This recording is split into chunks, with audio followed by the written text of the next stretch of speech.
The winter of 1871 came early to the Colorado Rockies, bringing with it a bone-deep cold that seemed to seep through every crack in the weathered boards of Clara Whitmore's ramshackle cabin. She sat huddled in the corner, her 3-year-old son Robbie pressed against her chest, trying to warm his tiny hands with her breath. The boy's lips had taken on a bluish tinge that made her heart clench with fear. "Mama, I'm cold," Robbie whispered, his teeth chattering. "I know, sweetheart, I know." Clara pulled the threadbare blanket tighter around them both, though it did little good against the wind that howled through the gaps in the walls. It had been 2 months since the mine collapse that took Thomas from them. 2 months since her world had crumbled like the very earth that swallowed her husband whole. The mine owner, a fat man named Garrison with cold eyes and a gold watch chain stretched across his vest, had come to her door the day after the accident. "Your husband was careless, Mrs.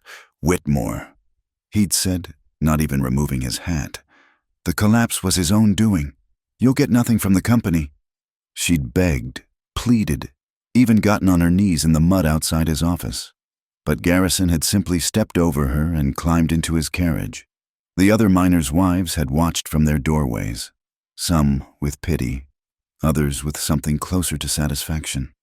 Clara knew what they whispered when she passed, that she was too pretty for her own good, that she'd thought herself above them with her reading and writing, that maybe this was God's way of bringing her down to their level.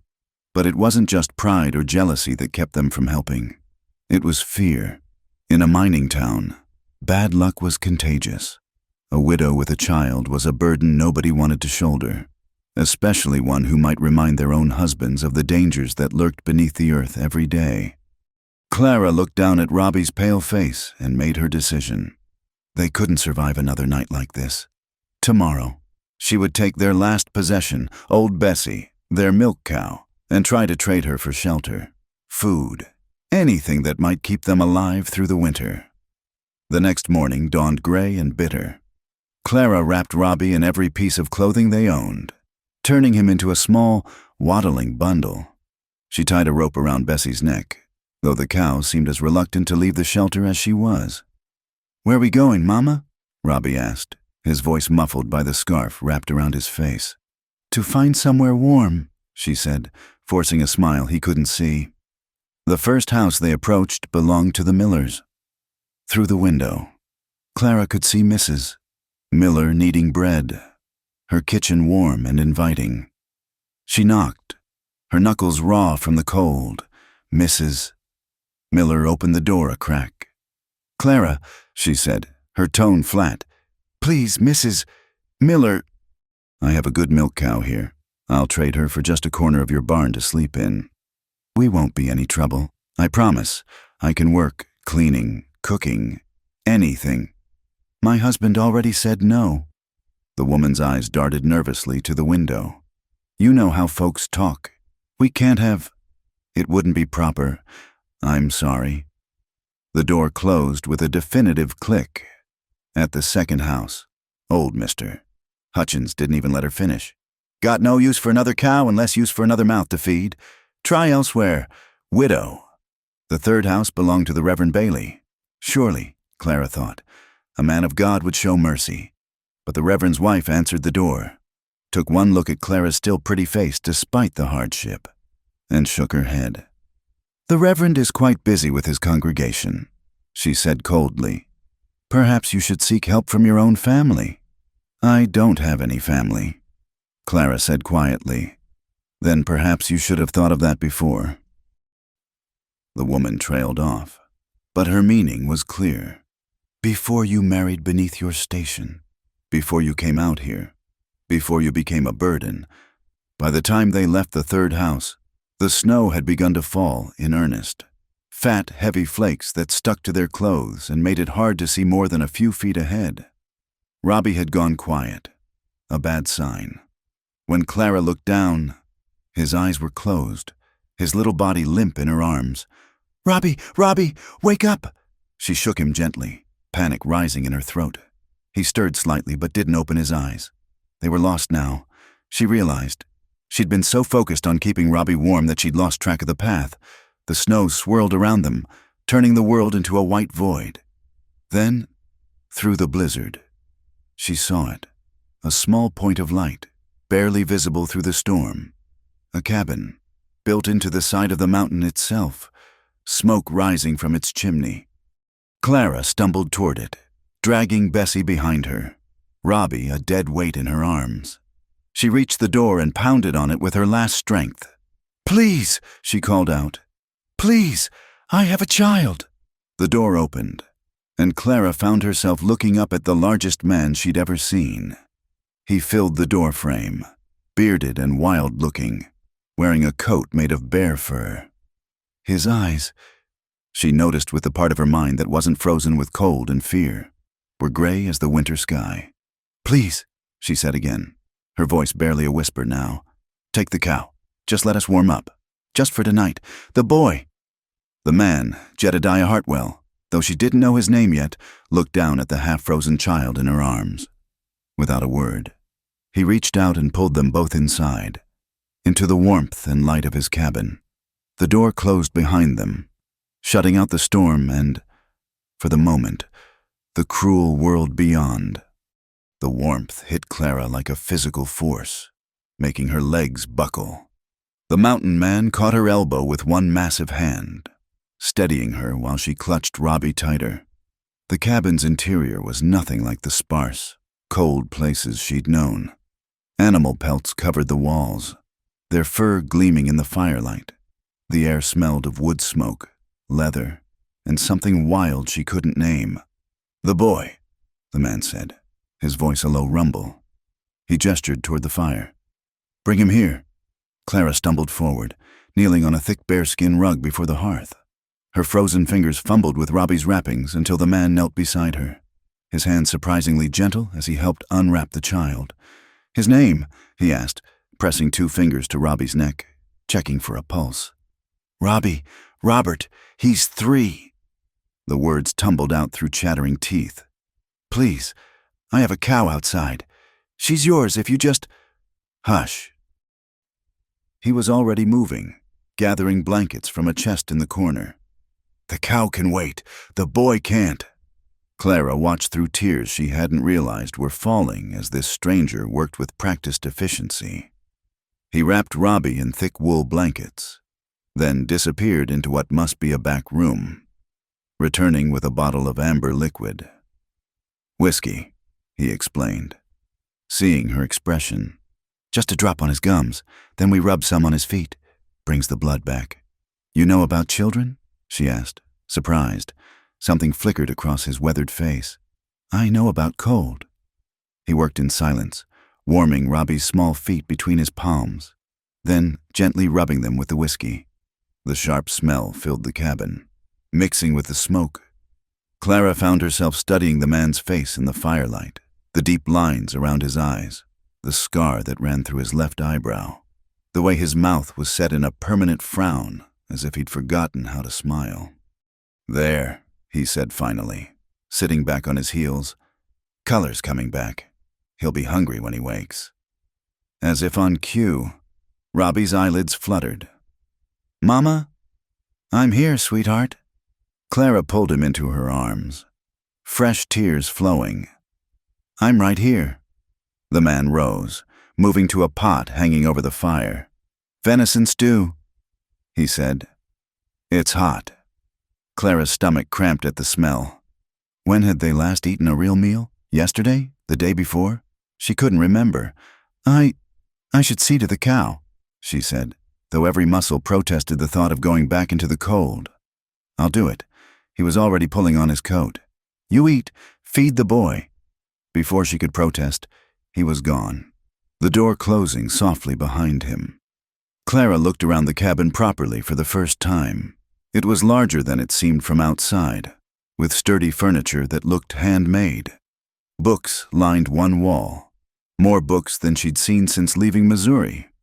A rifle hung above the mantel, and various traps and tools were arranged with meticulous care.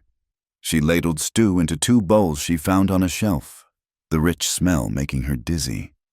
Robbie ate slowly at first, then with increasing enthusiasm. "Good soup, Mama," he said, some color returning to his cheeks. Yes, it is.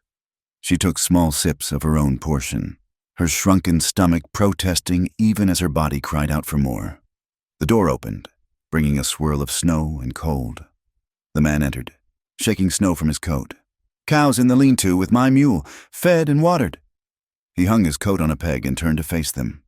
In the firelight, she could see his eyes were kind despite their wariness. Thank you, Clara said. I meant what I said. She's yours. For payment. For tonight. He studied her for a long moment, then shook his head. Keep your cow. But we can't pay any other way. I won't be beholden. Did I ask for payment? His voice was gruff, but not unkind. Storm won't break before tomorrow at least. You'll stay until it does. Clara felt her pride rise, the same pride that had kept her going these past months. I won't accept charity. Then don't. He moved to the bookshelf, pulling down a worn volume. You can read? She nodded, surprised. Read to the boy. Haven't heard a story read aloud in a long time. He settled into a chair by the fire, closing his eyes. That's payment enough. Clara looked down at the book. Robinson Crusoe.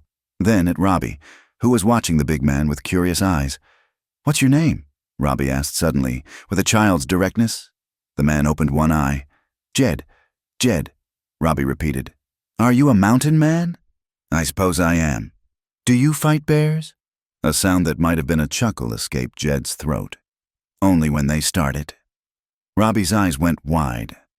Clara felt something ease in her chest at the sight of her son's wonder, the first positive emotion she'd seen from him in weeks. She opened the book and began to read, her voice soft at first, then growing stronger. I was born in the year 1632 in the city of York. As she read, she was aware of Jed listening, his breathing deep and even. Robbie curled against her side, warm and safe for the first time in so long. The fire crackled. The storm raged outside, but inside the mountain man's cabin, there was peace. When Robbie's eyes began to droop, Jed rose and gestured to a corner where he'd laid out thick furs. You'll sleep there. It's warmest. Where will you sleep? Clara asked. I'll keep watch. He settled back in his chair. Storm brings out the hungry ones sometimes. Wolves. Such. Clara wanted to protest, to say she could take a turn watching, but exhaustion was pulling her down like deep water. She carried Robbie to the makeshift bed, marveling at its softness and warmth. Mr. Jed? Robbie's sleepy voice called out. What is it, boy? Thank you for saving us. Jed was quiet so long Clara thought he wouldn't answer. Then, so soft she almost missed it. You're welcome, boy. Clara lay awake despite her exhaustion, listening to the storm and the occasional pop of the fire. Through half-closed eyes, she watched Jed's profile in the firelight. He sat perfectly still, like he was carved from the mountain itself. But she sensed a deep sadness in that stillness, a weight he carried as surely as she carried her own grief. You're not sleeping, he said without turning his head. Neither are you. I told you, I'm keeping watch. When do you sleep? When I need to. Clara pulled the furs higher, breathing in their wild scent. We'll leave tomorrow, when the storm breaks. I won't impose. You'll leave when it's safe, not before. His tone brooked no argument. That boy won't survive another freezing, and neither will you. The truth of it stung, but Clara couldn't deny it. She was at the end of her strength, had been for days. Only stubbornness and desperation had kept her moving. Why? She asked softly. Why help us? You don't know us. Jed was quiet so long she thought he wouldn't answer. Then, maybe because I remember what it's like, to need help and find none. There was a story there. Clara could feel it, but she was too tired to pursue it, and he didn't seem the type to share easily. Instead, she closed her eyes and let the warmth seep into her bones, let the steady presence of this strange, quiet man stand guard against the night. For the first time in 2 months, Clara Whitmore fell into a deep, dreamless sleep, her child safe beside her and a guardian keeping watch in the dark. Dawn broke gray and quiet, the storm having blown itself out during the night. Clara woke to find Robbie already sitting up, watching Jed work at the stove. The mountain man moved with quiet efficiency, frying something that smelled like heaven. "Morning," Jed said without turning around. "Coffee's hot." Clara rose stiffly, her body protesting after sleeping on the floor, even one cushioned with furs. She poured herself a cup from the pot by the fire, wrapping her hands around its warmth. "Mr. Jed's making flapjacks," Robbie announced excitedly. "That's so?" Clara tried to smooth her hair, suddenly aware of how she must look after days of hardship. "Boy needs feeding up," Jed said simply, flipping a golden brown cake onto a plate. They ate in companionable silence, Robbie chattering occasionally about the cabin's contents, the antlers on the wall, the books, a carved wooden horse Jed had given him to play with. Clara noticed how Jed answered the boy's endless questions with patience, though he was clearly unused to children's company. When the meal was finished, Clara stood, squaring her shoulders. "We should go. You've been more than kind. But where?" Jed's single word stopped her cold. I'll find somewhere." "Where?" he repeated. "Back to town where they turned you away? Into the mountains with a 3-year-old? Clara's hands clenched at her sides. "That's not your concern." "Maybe not." He gathered the plates, his back to her. "But I won't have the boy's death on my conscience, nor yours." "We're not your responsibility." The words came out sharper than intended, driven by pride and desperation. Jed turned then, his gray eyes steady. "No, you're not. But that cow needs milking twice a day, and my hands aren't suited to it. You stay. You work. That's not charity. That's an arrangement." "I can do more than milk a cow," Clara said stiffly. "I expect so. Cabin needs tending. I've let things go." He gestured around the space. "You earn your keep. I provide shelter through winter. Come spring, you decide what's next." Clara looked at Robbie, who was playing contentedly with the wooden horse, making it gallop across the table. What choice did she have? None, and they both knew it. "All right," she said finally. "Until spring." Jed nodded once and pulled on his coat. "Need to check the trap lines, back by dark." After he left, Clara set about exploring her temporary home more thoroughly. The main room was well stocked but dusty, clearly the domain of a man alone too long. The back room held a narrow bed and a few personal effects. She didn't pry, instead focusing on what needed doing. She heated water and scrubbed the floors, washed the windows until pale sunlight streamed through, and organized the shelves. Robbie helped by carrying things, proud to be useful. In a trunk, she found good wool fabric and sewing supplies. Her hands itched to work with them. She'd been a fair seamstress before marrying Thomas. "Can we explore outside, Mama?" Robbie asked as the sun reached its peak. Clara bundled him up and they ventured out. The cabin sat in a small clearing, surrounded by towering pines. A stream ran nearby, currently frozen but promising fresh water come spring. The lean-to where Bessie was sheltered proved sturdy and well-built. "It's like a fairy tale house," Robbie said, his breath making little clouds in the cold air. Clara had to agree. There was something almost magical about this hidden place, so removed from the harsh realities of the mining town below. They were inside, Clara working on mending one of Jed's shirts she'd found. When he returned, he stopped in the doorway, seeming surprised by the cabin's transformation. "You've been busy," he said, setting down a brace of rabbits. "I said I'd earn my keep." Clara kept her eyes on her sewing, unaccountably nervous. Jed moved to the fire, adding wood. "Haven't had anyone tend this place in a long while." "Your wife?" The question slipped out before Clara could stop it. "No wife." His voice was flat. "Never had that kind of life." Clara sensed dangerous ground and changed the subject. "I can dress those rabbits if you show me how." He looked at her, something like surprise in his eyes. Most ladies would faint at the thought. "I'm not most ladies." "No," he agreed quietly. "I'm beginning to see that." He taught her how to skin and clean the rabbits, patient with her inexperience. Robbie watched, fascinated rather than disgusted, asking constant questions about hunting and trapping. That evening, as they ate rabbit stew, Clara felt an odd sense of domesticity. It was nothing like her life with Thomas had been. Simpler, rougher, but there was something peaceful about it. "Mr. Jed?" Robbie piped up. "Will you teach me to track animals?" "That's not," Clara began, but Jed interrupted. "When you're older, tracking takes patience." "I can be patient," Robbie insisted. "Can you now?" Jed's mouth twitched in what might have been almost a smile. "We'll see." After Robbie was asleep, Clara sat by the fire, working on the shirt. Jed read, though she noticed he watched her over the top of his book. "You don't have to mend my clothes," he said finally. "They need mending."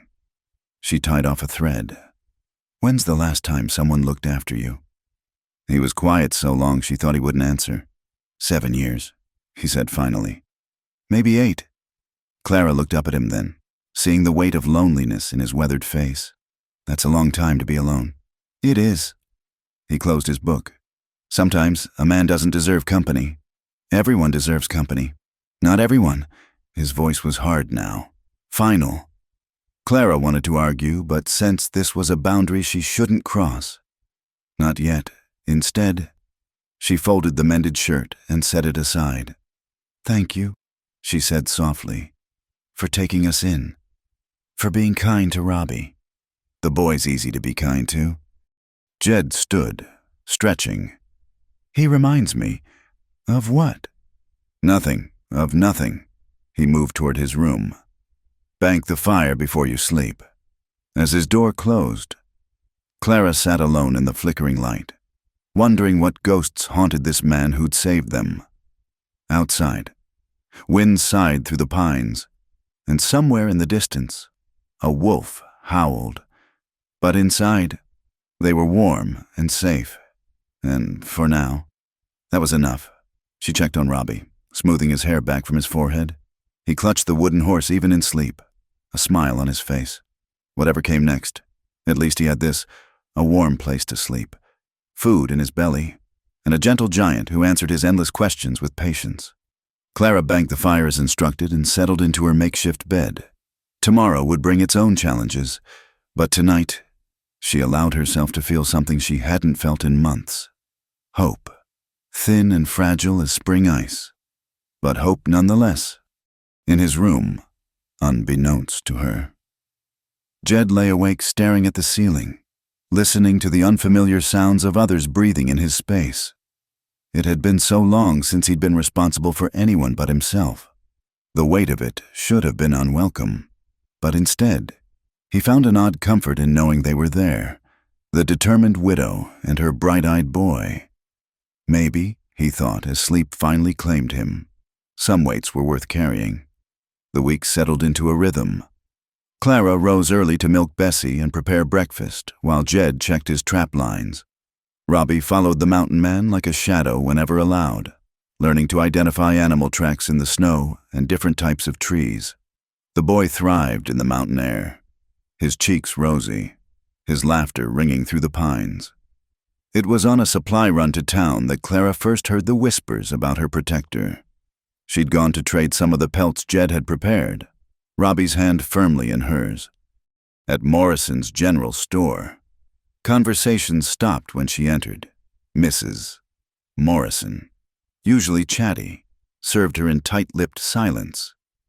"That'll be $2 even," the woman said, not meeting Clara's eyes. As Clara counted out the coins Jed had given her, she heard hushed voices from behind the flour barrels. "Living with the Hartwell man, bold as brass. You know what he did in Wyoming, don't you? Killed a man in cold blood. I heard it was 3 men, maybe more.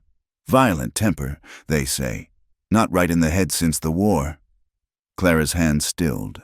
She forced herself to complete the transaction, gathered her purchases, and left with as much dignity as she could muster. But the words followed her all the way back up the mountain. That evening, she watched Jed showing Robbie how to whittle, his large hands incredibly gentle as he guided the boy's smaller ones. This was the violent man the townspeople feared. "Something on your mind?" Jed asked without looking up. Clara hesitated. "I went to town today." "I know. I can smell the store soap from here." His tone was neutral, but she caught the tension in his shoulders. After Robbie was asleep. Clara couldn't hold back any longer. "They told me things. About Wyoming." Jed set down the knife he'd been sharpening. "Did they now? Is it true? Did you kill someone?" He looked at her then, his gray eyes unreadable. "Would it matter if I had? I have a child to protect." "Yes," he said quietly. "You do." He stood, moving to stare out the window at the darkness beyond. "There was a man, a cavalry officer at Fort Laramie, Captain Morrison." Clara waited, her heart beating hard. "My woman then, Sarah, she had a young cousin, Lakota girl, maybe 13 summers. Pretty thing." His voice was flat, emotionless. "Morrison took a fancy to her. When she refused him, he took what he wanted anyway. Left her broken. She killed herself 2 days later." Clara's hand went to her throat. "I found Morrison in a saloon, celebrating his transfer east. Challenged him fair. He laughed, said no savage lover was worth his time." Jed's hands clenched at his sides. "So I beat him to death with my bare hands. Took 3 men to pull me off what was left." The silence stretched between them like a living thing. "I'm not sorry," Jed continued. "Sorry I had to run. Sorry I lost Sarah because of it. Sorry for a lot of things. But not sorry he's dead." "The child," Clara whispered. "She was just a child." "Yes." He turned to face her. "So now you know. I'll understand if you want to leave come morning." Clara studied his face, seeing the pain he carried, the weight of that choice. "We're staying." Something flickered in his eyes. Surprise, perhaps, or relief. "Even knowing what I am. I know what I've seen. A man who's gentle with my son, who took in strangers with no thought of reward, who—" She stopped, swallowing hard. "Who did what any decent person should have done." Most decent people wouldn't agree. Most decent people turned me away to freeze. She stood, moving closer to him. "I'll take your kind of decency over theirs."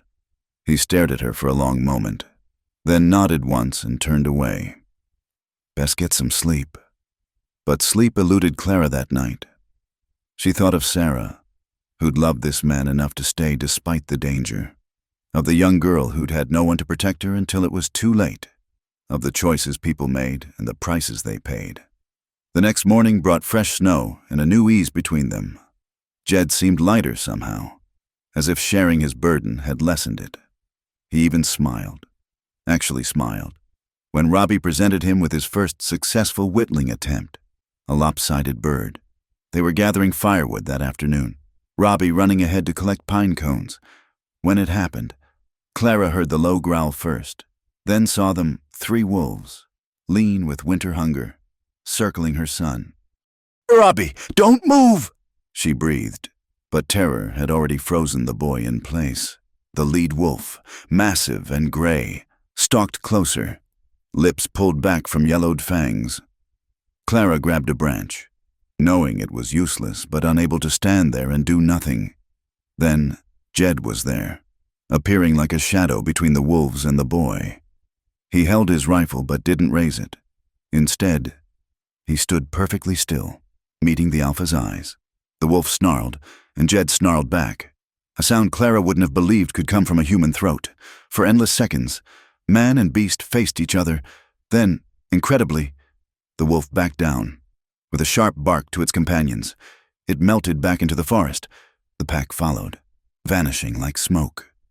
Jed scooped up Robbie, who buried his face in the man's shoulder. "You're all right, boy. They're gone." Clara ran to them, her legs shaking. Without thinking, she threw her arms around them both, pressing her face against Jed's chest. She felt him stiffen. Then, slowly, carefully, his free arm came around her. "Thank you," she gasped. "Thank you." "Wolves don't usually come this close to the cabin," he said, his voice rough. "Must be a hard winter in the high country." Clara pulled back, Suddenly aware of their closeness, Jed's arm dropped immediately, and he set Robbie down. "Let's get inside," he said, not meeting her eyes. That evening, Robbie wouldn't leave Jed's side, chattering about how the mountain man had scared away the wolves with just a look. "Were you scared?" the boy asked. "Yes," Jed admitted, surprising Clara. "But being scared doesn't mean you don't act. Sometimes scared is what keeps you sharp. Will they come back?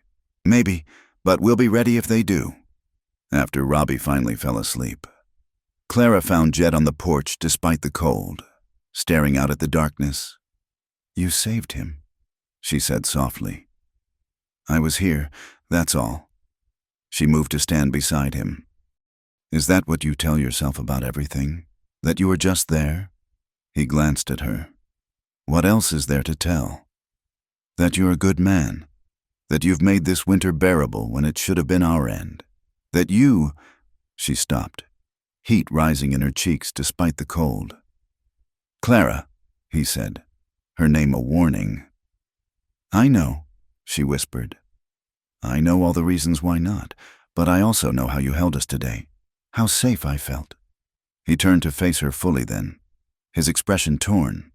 "You don't understand. The man I was, the things I've done, they follow me. That's why I live up here alone. It's better for everyone." "Better for who?" She lifted her chin. "Not for Robbie, not for me. You have a life to get back to come spring. A proper life in town. Where they hate me, where they'd rather see us freeze than offer a crust of bread."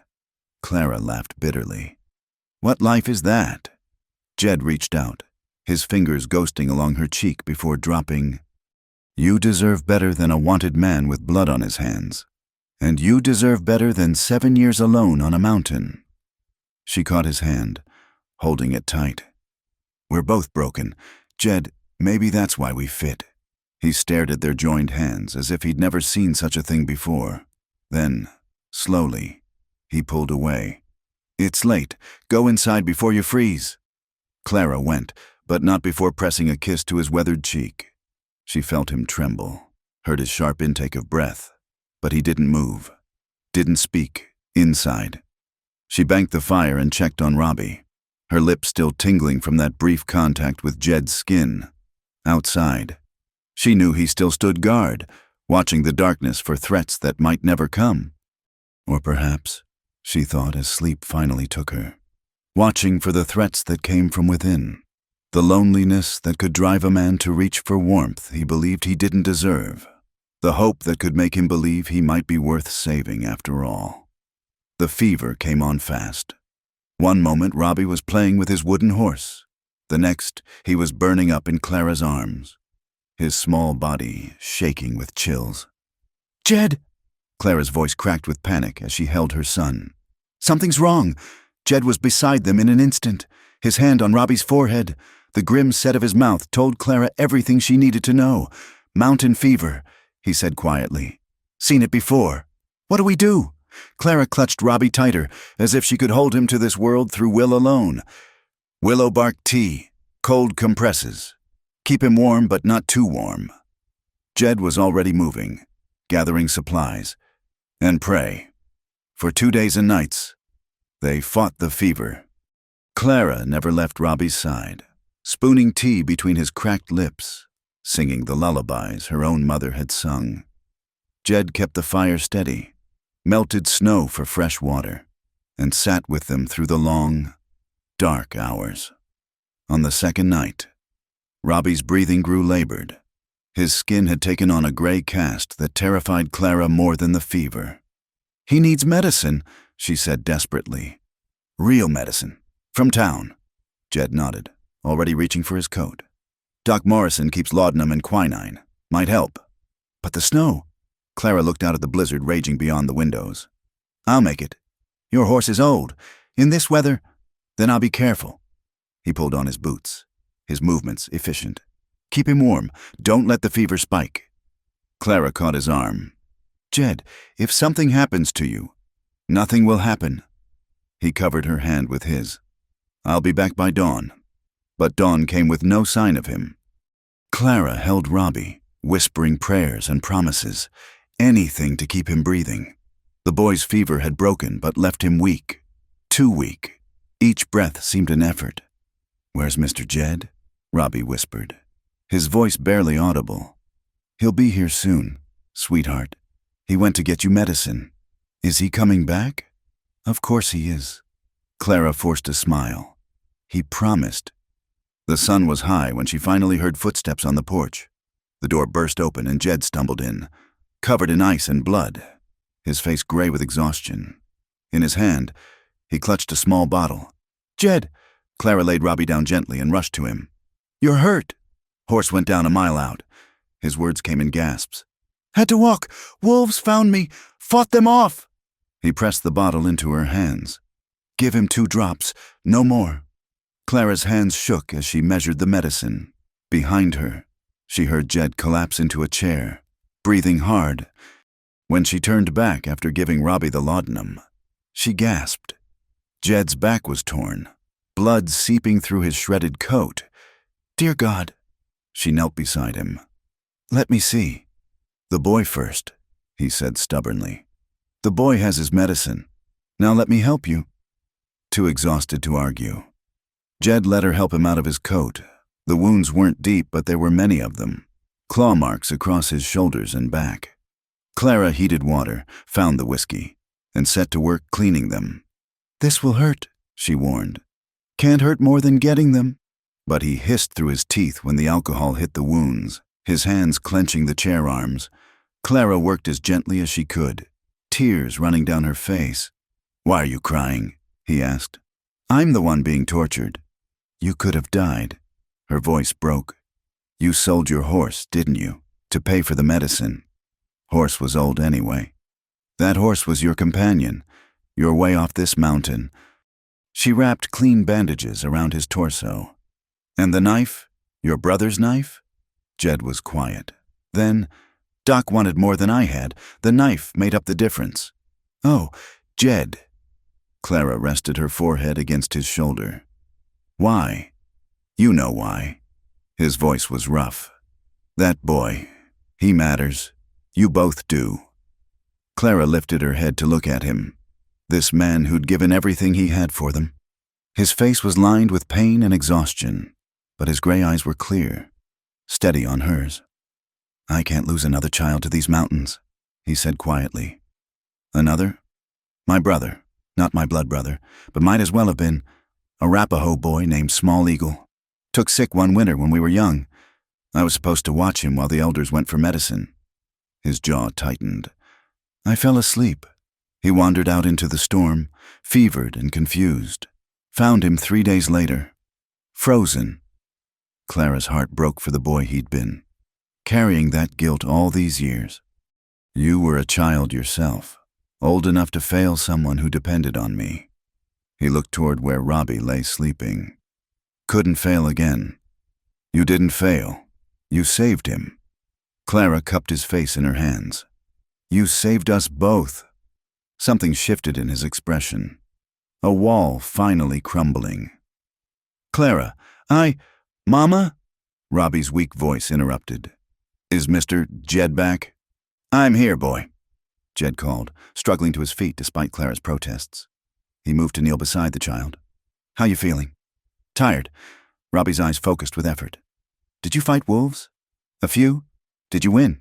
"I'm here, aren't I?" Robbie smiled weakly. "Mama was scared, but I told her you'd come back. You always come back." "That's right." Jed smoothed the boy's hair. "I always come back." That night, with Robbie's fever finally breaking for good and his breathing easier, Clara found herself sitting beside Jed as he dozed in his chair. The wounds had taken their toll. He was feverish himself now, though he'd tried to hide it.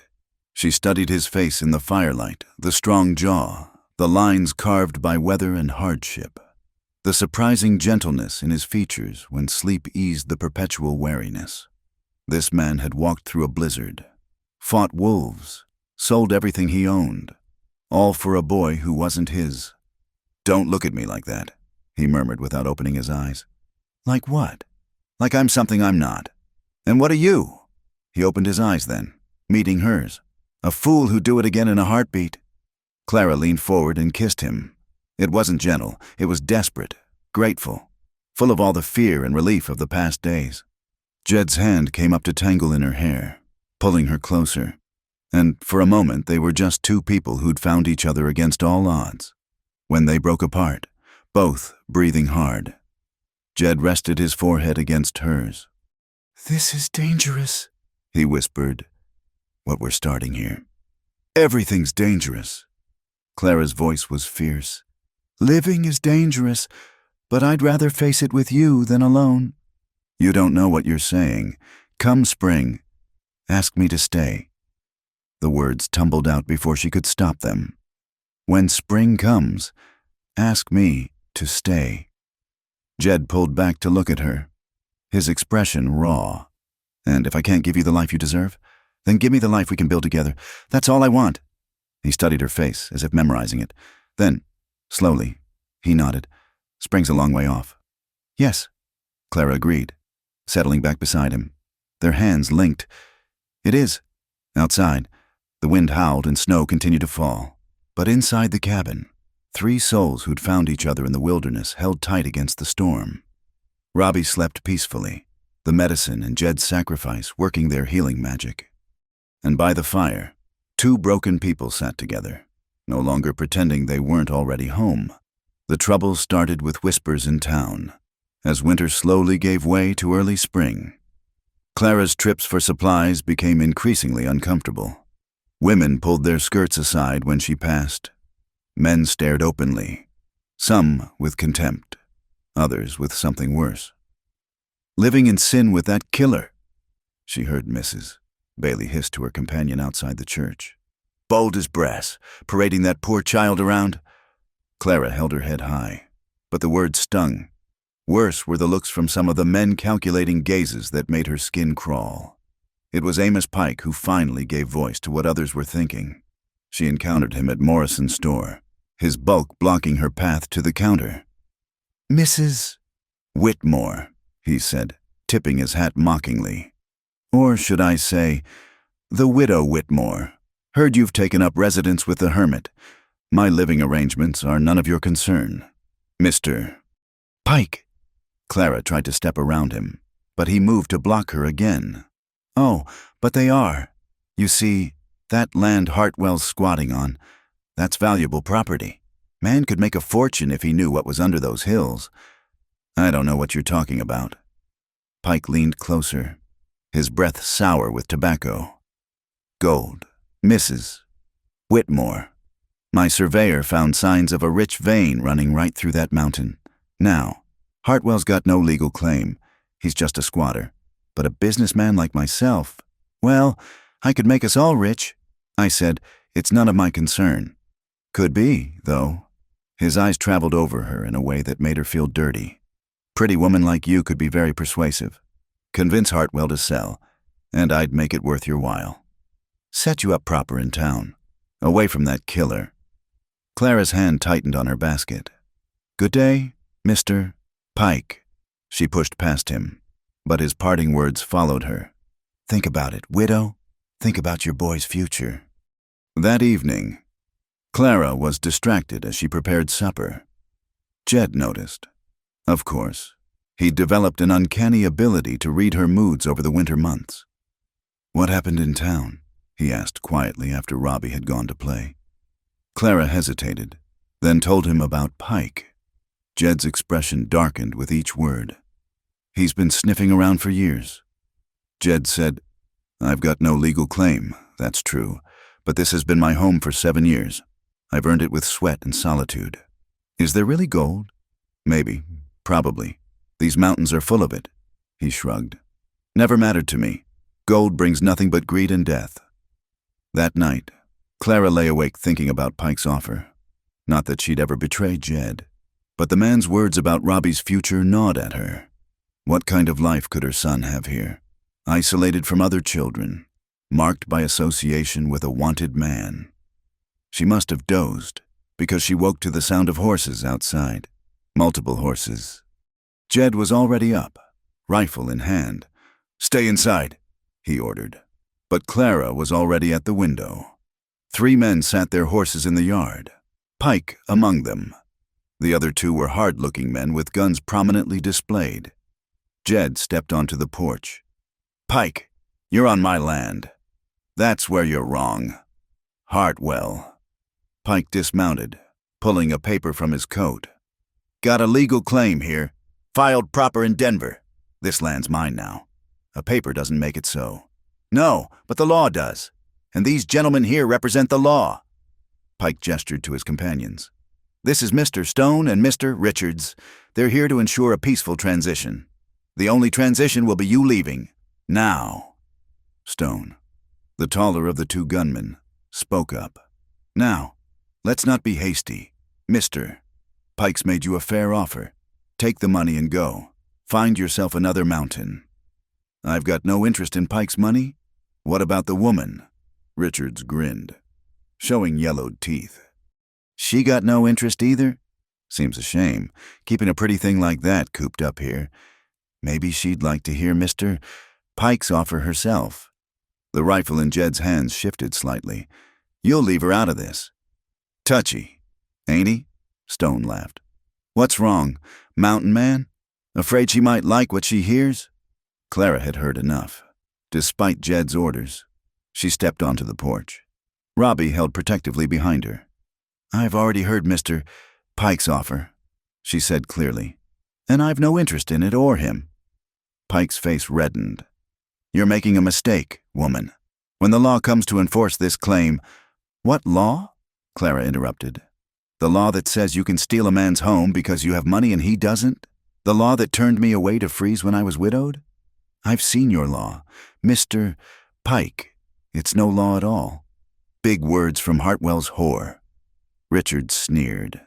The insult had barely left his mouth when Jed moved. His fist connected with Richards's jaw, sending the man sprawling in the dirt. Stone went for his gun, but Jed's rifle was already aimed at his chest. "Draw it and die," Jed said quietly. For a moment, violence hung in the air like smoke. Then Pike raised a hand. "Stand down, boys. We'll handle this legal-like."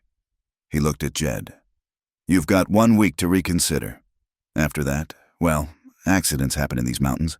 Bears, wolves, fires. If anything happens to this cabin or anyone in it—" Jed's voice was deadly calm. "I'll come for you, Pike, and all your hired guns won't stop me." Pike paled slightly but managed to sneer. "Threats, Hartwell, from a wanted killer. That'll sound real good to a judge." He mounted his horse, his men following suit. Richard spat blood in the dirt and glared murder at Jed, but followed his employer. After they'd gone, Clara found herself shaking. Jed set down his rifle and pulled her into his arms. "I'm sorry," he said into her hair. "This is what I meant. My past, my choices, they put you in danger." "Our choices," Clara corrected fiercely. "And I'd make them again." "Mama?" Robbie's small voice piped up. "Are those bad men coming back?" Jed knelt down to the boy's level. "Maybe, but we'll be ready if they do. Will you teach me to shoot?" "Robbie," Clara exclaimed. "When you're older," Jed said seriously. "For now, you can help me set up watches. Someone needs to keep an eye out while I work. Can you do that?" Robbie nodded solemnly. "I'll be the best watcher ever." That night, after securing the cabin as best they could, Clara found Jed standing guard on the porch as had become his habit. But tonight, she didn't go inside. Instead, she stood beside him, slipping her hand into his. "We could leave," he said quietly. "Head north to Canada. Start fresh where Pike can't follow. Is that what you want?" "I want you and the boy safe. That's not what I asked." Clara turned to face him. "What do you want? Jed Hartwell?" He was quiet so long she thought he wouldn't answer. Then, "I want to stop running. I want to wake up in my own bed without wondering if today's the day my past catches up.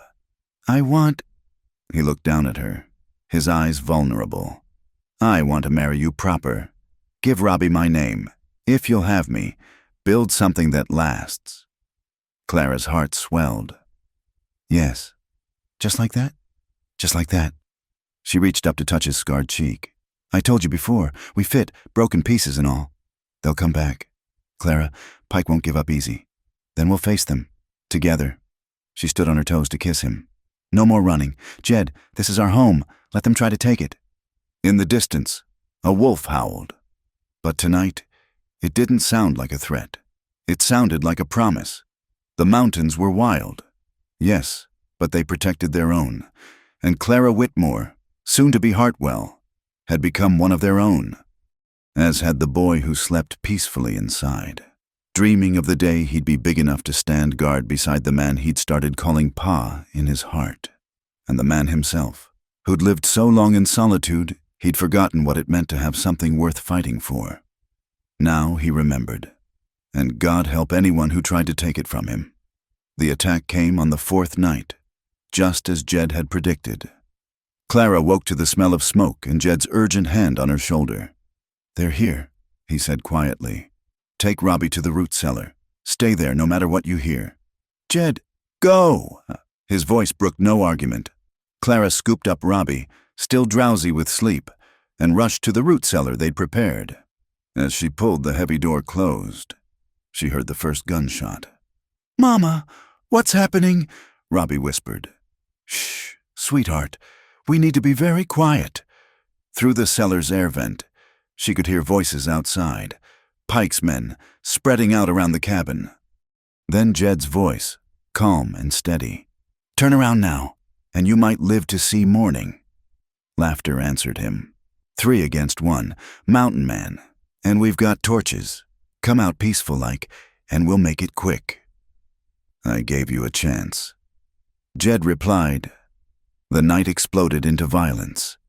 Gunfire cracked through the darkness. Men shouted, cursed. Clara held Robbie tight, praying with every fiber of her being. Then, suddenly, silence. Long, terrible silence.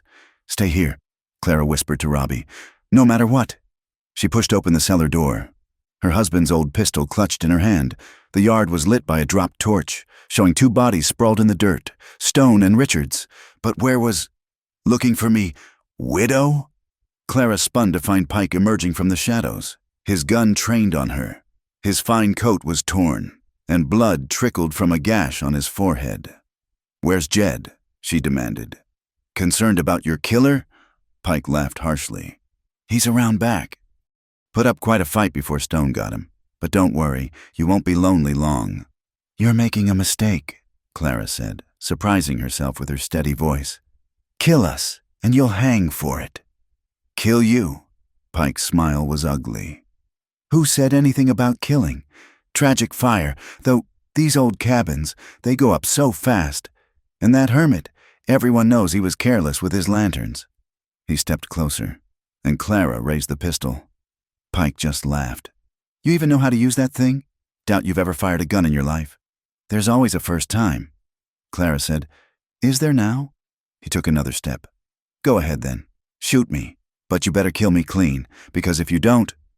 The gunshot was deafening. Pike looked down in shock at the spreading red stain on his shoulder, then back at Clara's smoking pistol. You actually shot me," he gasped, dropping his gun to clutch his wound. "And I'll do it again if you don't leave. Now."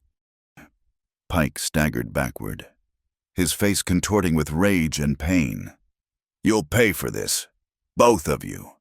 The only payment owed is yours," came Jed's voice from the darkness. He emerged, bloodied but upright, his rifle steady. "Get off my land! Pike, don't come back!" Pike looked between them, calculating his odds. Then, cradling his wounded shoulder, he stumbled toward the trees. "This isn't over," he called back.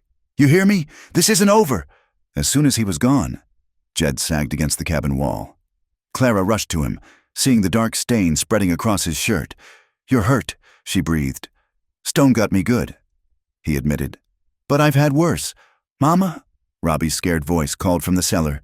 "It's safe now, sweetheart," Clara called back, though her hands shook as she helped Jed inside. The next hours blurred together. Clara cleaned and bandaged Jed's wound, a deep graze along his ribs that bled freely but hadn't hit anything vital. Robbie helped by bringing water and keeping the fire going. his young face serious with responsibility. When dawn broke, Jed insisted on dealing with the bodies. Clara didn't argue. Some things, she was learning, were men's work in this harsh land. But when he returned, gray-faced with pain and exhaustion, she was ready with strong coffee and gentle hands. "We need to go to town," she said quietly. "Report this to whatever law exists there." "You shot Pike," Jed reminded her. "They might not see it our way.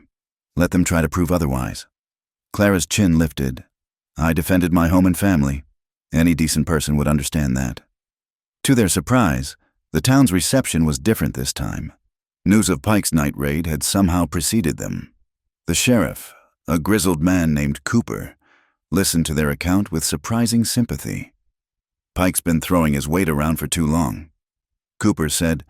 "Lost 2 deputies to his schemes last year." "Officially, I can't say you did right.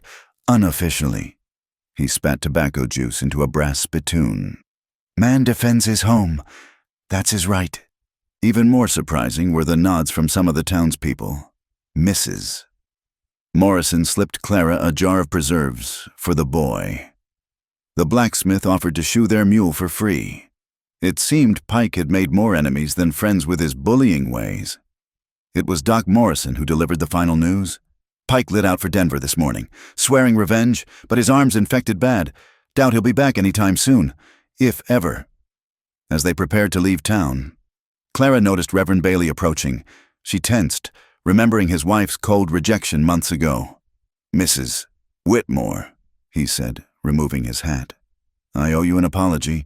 My wife, we were wrong to turn you away. It wasn't Christian." Clara studied his sincere face. "What's done is done, Reverend.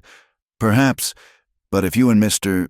Hartwell would like, I could speak some words over you, make things proper in the eyes of God and man." Clara looked at Jed, who seemed stunned by the offer. "What do you say?" she asked softly. "Want to make an honest woman of me?" "You're already the most honest woman I know." Jed replied, "But yes, if you'll have me." And so, in a simple ceremony behind the church, with Robbie as their witness and a handful of townspeople looking on, Clara Whitmore became Clara Hartwell. The Reverend spoke of love enduring all things, of building houses on firm foundations, of 2 becoming 1. When Jed kissed his bride, Robbie tugged on his coat. "Can I call you Pa now?" the boy asked. Jed's eyes misted as he lifted the child. "I'd be honored." They returned to their cabin to find it intact but bearing the scars of battle. Together, they set about repairing what had been damaged. As Clara worked alongside her husband, she felt a deep satisfaction. They had been tested by fire and emerged stronger. That evening, as they sat on the porch watching the sunset paint the mountains gold, Jed pulled out a folded paper. "What's that?" Clara asked. "Land deed," he said quietly. "Sheriff Cooper helped me file it proper. This land is ours now, legal and true. No one can take it." Clara studied the document, seeing their names written together. "Clara and Jedediah Hartwell." It looked right. It looked like home. "What are you thinking?" Jed asked, watching her face. "I'm thinking spring came after all," she said softly. "Different than I imagined, but here all the same. Regrets? Only one." She smiled at his worried look. "I wish we'd found each other sooner. Maybe we found each other exactly when we were meant to," Jed said, pulling her close. "When we were ready to build something together." From inside came Robbie's voice, practicing his letters by lamplight, sounding out the words Jed had taught him. Simple, everyday sounds of a family making a life together. Clara had come to these mountains with nothing but desperation and a dying hope. She'd found instead a love worth fighting for, a home worth defending, and a future worth building. The widow's tears were done. In their place bloomed something stronger, the quiet joy of a woman who had found where she belonged. And beside her sat a man who'd spent 7 years in self-imposed exile, only to discover that redemption came not through solitude but through the trust of a desperate woman and a small boy who called him Pa. The mountains stood eternal around them, guardian and witness to their unlikely love. And in their shadow, 3 souls who'd found each other against all odds settled in for another night, no longer broken, but whole. Spring came in earnest now, painting the mountainsides with wildflowers and filling the air with bird song. The harsh winter that had brought them together seemed like a distant memory as Clara worked in her expanded garden, Robbie helping her plant seeds while Jed repaired the fence. "Ma, look!" Robbie called out, pointing to a nest in the pine tree. "Baby birds." Clara smiled at how easily he'd taken to calling her Ma and Jed Pa. The formal adoption papers Sheriff Cooper had helped them file made it legal, but the boy's heart had made it real long before any document. Their cabin had transformed over the weeks since Pike's attack. Jed had added a proper room for Robbie, and Clara had made curtains from fabric bought with the money from their pelts. It was becoming a real home, not just a shelter. One morning, a letter arrived with the supply wagon from town. Jed's face went still as he read it. "What is it?" Clara asked, seeing his expression. "It's from my old friend Samuel, back in Wyoming." He handed her the letter. "Pike died of blood poisoning in Denver. But before he did, he told people about where I was." Clara's heart sank. "Are they coming for you?" "Not anymore." Jed's voice was quiet with wonder. "Sam says the territorial governor reviewed the case, given the circumstances and the time that's passed. They're dropping the charges. Says here the captain's own men testified about what he did to that girl. They were just too scared to speak up before." Clara threw her arms around him. "You're free, Jed, you're truly free." He held her tight, and she felt him tremble. 7 years of running, of hiding, of carrying that weight, all of it lifting at once. "What does this mean?" she asked, pulling back to see his face. "It means we can live without looking over our shoulders," he said. "It means Robbie can go to school in town come fall without folks whispering about his father. It means," his voice caught, "it means I can be the husband and father you both deserve." That evening, they celebrated with a special dinner. Clara had made a pie from the last of their stored apples, and Jed surprised them with peppermint sticks from town. As they sat around the table, Robbie chattered about his plans for the summer, helping Pa with the trapping, learning to fish, maybe even riding the mule. "Slow down there, partner." Jed laughed. "We've got all the time in the world now." After Robbie was asleep, Clara and Jed sat on their porch, watching the stars emerge. The night was mild, carrying the scent of pine and new growth. "I've been thinking," Clara said, "about what you wrote to Samuel."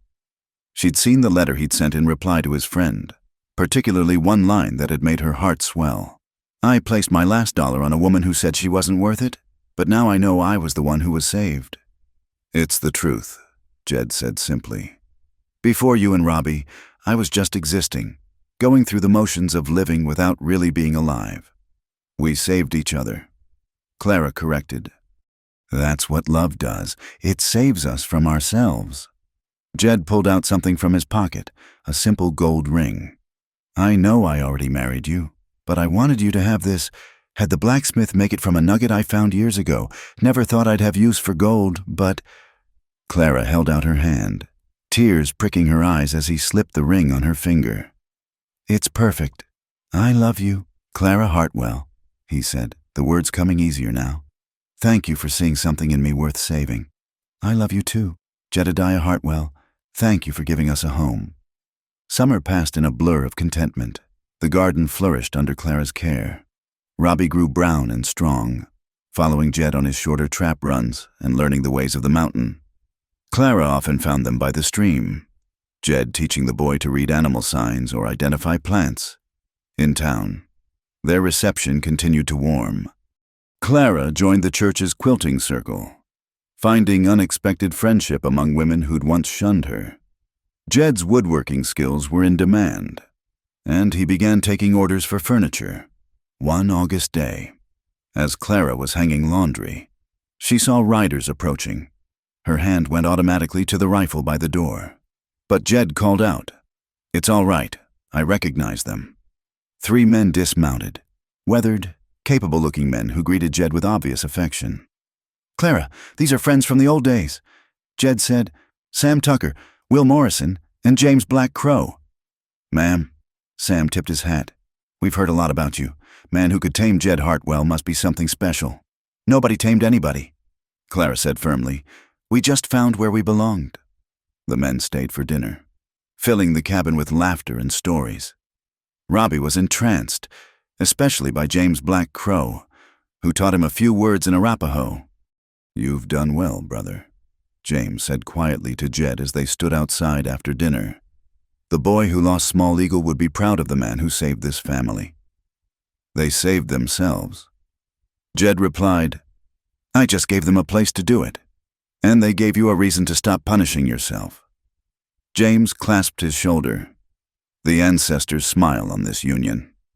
After their guests left, laden with provisions and promises to visit again, Clara found Jed standing by the small marker he'd placed for Small Eagle years ago.